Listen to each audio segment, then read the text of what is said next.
안녕하세요. 생활박사입니다. 오늘 저는 함께 아주 흥미로운 이야기를 나눠보려고 합니다. 한반도에서 가장 멀리 떨어져 있는 한국어가 어디에 있을까요? 혹시 남미 어느 나라에 거주하는 제외동포들을 떠올리셨을까요? 아니면 시베리아의 고려인 마을을 생각하셨을까요? 그런데 놀랍게도 그 답은 지구 위가 아니라 우주 저 멀리에 있습니다. 바로 47년 전인 1977년에 발사된 보이저 1호와 2호 속에 담긴 안녕하세요 라는 인사말입니다. 현재 보이저 1호는 지구에서 약 246억 9,100만 킬로미터 떨어진 성간 우주를 날고 있으며 이는 태양과 지구 사이 거리의 약 165배에 해당합니다. 생각해 보세요. 우리의 한국어 인사말이 이 순간에도 우주 깊숙한 곳을 향해 여행하고 있는 것입니다. 무엇보다 놀라운 것은 47년이 지난 지금도 이 두 탐사선이 지구와 꾸준히 교신하며 우주의 신비로운 정보들을 전해주고 있다는 사실입니다. 지구가 탄생한 것이 46억 년 전, 생명체가 출현한 것이 38억 년 전, 인류의 조상이 나타난 것이 수백만 년 전의 일입니다. 그리고 인간이 문자를 발명해 지식을 기록하기 시작한 것은 겨우 5,000년 전의 일이지요. 이렇게 장대한 지구와 인류의 역사를 거쳐 인간이 우주에 남긴 가장 긴 흔적이 바로 보이저 1호와 2호입니다. 우주의 광활함을 생각해보면 이 거리조차 먼지만도 못한 작은 점에 불과하지만 인류에게는 상상할 수 없을 만큼 큰 발걸음입니다. 지구에서 가장 가까운 별인 프록시마 센타우리까지의 거리가 4.24 광년인데 보이저 1호가 현재 속도로 그곳에 도달하려면 약 7만 년이 더 걸립니다. 우주의 규모 앞에서 인간의 존재와 야망이 얼마나 작은지를 실감하게 됩니다. 보이저 1호와 2호가 출발할 당시의 이야기들은 참으로 흥미롭습니다.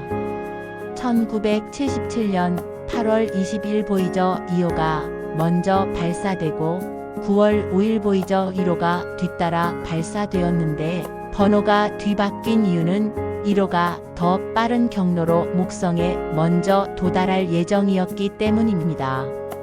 특히 주목할 만한 것은 코스모스의 저자로 유명한 천체물리학자 칼 세이건이 주도한 골든 레코드 프로젝트입니다. 외계 지성체와 만날 가능성에 대비해 지구의 문화와 소리를 담은 이 금제 음반에는 55개 언어의 인사말이 녹음되어 있습니다. 처음에는 UN 대표단을 통해 각국의 인사말을 녹음하려 했으나 기술적 문제와 시간 부족으로 인해 칼 세이건이 당시 재직하고 있던 코넬 대학교에서 제작하게 되었습니다. 코넬 대학교의 외국어학과와 언어학과 교수들, 그리고 무엇보다 그곳에 유학 온 각국의 학생들이 참여했습니다.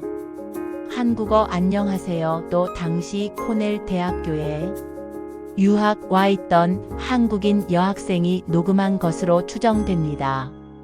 이렇게 세계 각국 유학생들의 목소리로 만들어진 인사말들이 지금 이 순간에도 우주를 여행하고 있는 것입니다. 또한 바하의 브란덴부르크 협주곡, 모차르트의 마술피리, 베토벤의 운명교향곡, 척 베리의 존니 비굿, 그리고 혹등고래의 노래까지 총 90분 분량의 지구의 소리가 담겨 있습니다. 보이저 1호와 2호의 원래 목적은 단순했습니다. 175년에 한 번뿐인 행성 정렬 기회를 이용해 목성과 토성을 탐사하는 4년짜리 임무였습니다. 하지만 이들의 성과는 예상을 훨씬 뛰어넘었습니다. 보이저 1호는 목성의 위성 2호에서 화산 활동을 발견했고 유로파의 얼음 표면 아래에서 바다의 존재를 시사하는 증거를 찾았으며 토성의 고리가 1000개 이상의 선으로 이루어져 있음을 밝혀냈습니다. 보이저 2호는 더욱 놀라운 여행을 했습니다. 목성과 토성을 거쳐 천왕성과 해왕성까지 방문한 유일한 탐사선이 되었으며, 이 외행성들에 대한 우리의 지식 대부분이 보이저 2호의 관측 결과입니다. 천왕성의 기울어진 자전축, 해왕성의 강력한 바람과 대기 현상 등 수많은 발견을 이루어냈습니다. 애초 4년 예정이었던 임무는 계속 연장되어 현재 48년간 진행 중입니다.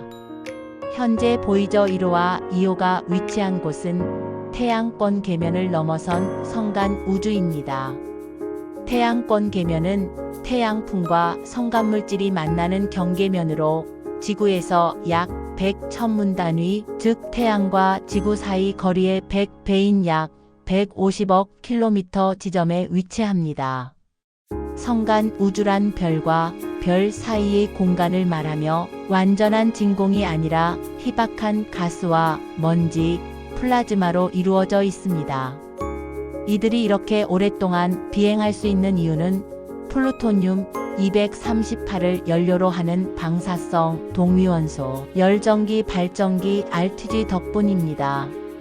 이 발전기는 플루토늄의 자연 붕괴열을 전기로 변환하는데 반감기가 87년이라 아직도 충분한 전력을 공급하고 있습니다. 보이저 1호는 시속 약 6만 1천 킬로미터, 보이저 2호는 시속 5만 5천 킬로미터로 비행하고 있습니다. 두 탐사선과의 교신은 전파를 이용한 마이크로파 통신으로 이루어지며, 이 과정은 매우 복잡하고 시간이 많이 소요됩니다.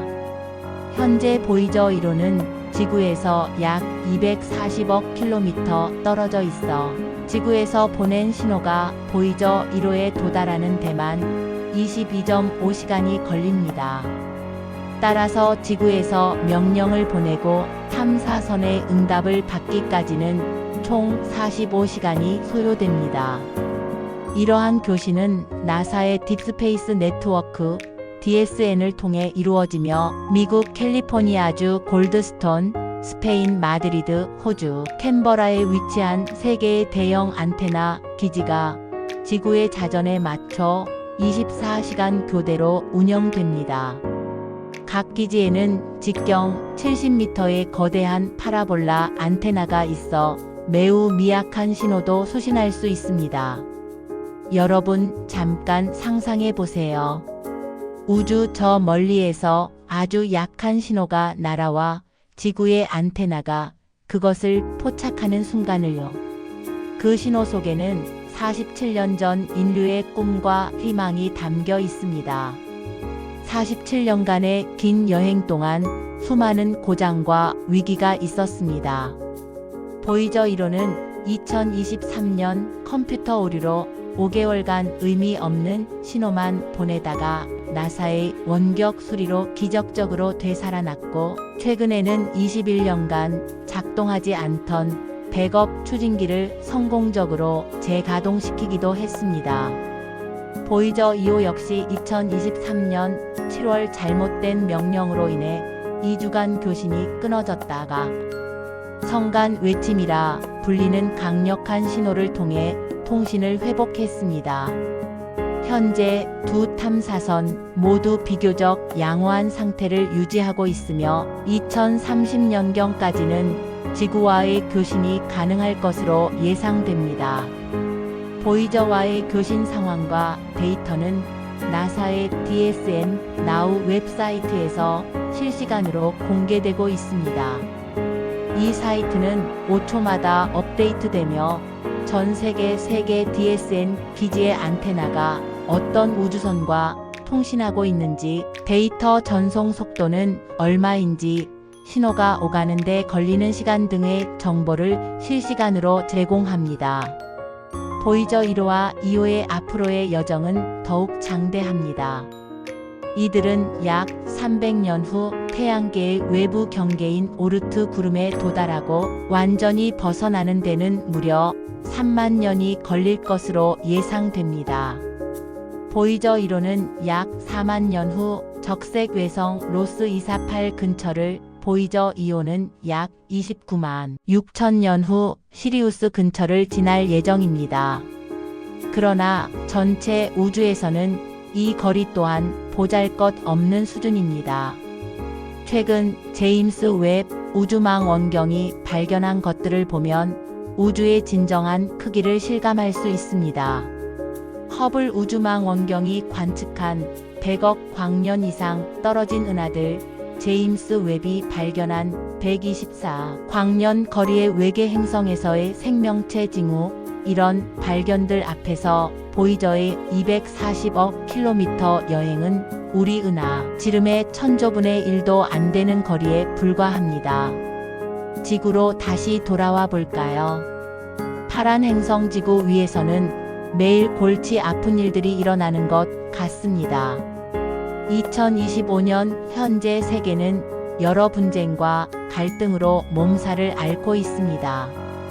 러시아와 우크라이나 전쟁이 2022년 시작된 지 3년째 접어들면서 양측 모두 엄청난 인명피해를 겪고 있으며 중동 지역에서는 이스라엘과 하마스 간의 분쟁이 지속되면서 가자 지구 민간인 사망자가 4만 8천 명을 넘어섰습니다. 우리도 청년 실업률 증가, 저출산 고령화, 가속화, 주거 불안과 부동산 양극화와 같은 여러 어려움에 직면해 있지요. 삶이 여러분을 속이고 현실이 버겁게 느껴질 때 잠시 눈을 들어 밤하늘을 바라보는 건 어떨까요?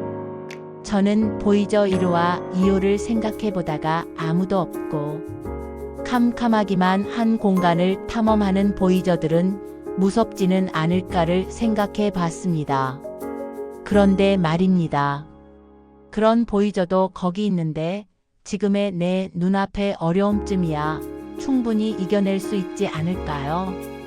47년 전 인류의 꿈과 희망을 담고 떠난 이 작은 탐사선들이 지금 이 순간에도 우주의 깊은 곳에서 묵묵히 자신의 길을 가고 있습니다. 그들이 전해주는 성간 우주의 신비로운 소식들은 우리에게 더 큰 관점과 희망을 선사합니다. 우주의 광활함 앞에서 우리의 존재는 한없이 작아 보일지 모르지만 동시에 그 작은 존재가 멀리 우주로 메시지를 보낼 수 있다는 점에서 무한한 가능성도 깨닫게 됩니다. 그 메시지 속에는 안녕하세요 라는 우리의 한국어가 담겨 있습니다. 지금도 성간 우주를 날아가고 있는 그 인사말처럼 우리도 각자의 자리에서 희망의 메시지를 전할 수 있습니다. 어려운 시대일수록 더욱 멀리 바라보고 더욱 큰 꿈을 꿔야 합니다. 보이저 탐사선들이 그랬듯이 말입니다. 47년 전 과학자들은 단순히 목성과 토성을 보려고 했지만 결국 인류는 성간 우주까지 나아갈 수 있었습니다. 여러분의 오늘 하루도 그럴 수 있습니다. 작은 걸음이지만 언젠가는 상상도 못했던 곳까지 갈 수 있을 것입니다. 보이저와 함께 다 같이 힘을 내보시지요. 우주는 넓고 우리의 가능성은 무한합니다. 고맙습니다. 구독과 좋아요는 많은 힘이 됩니다. 감사합니다.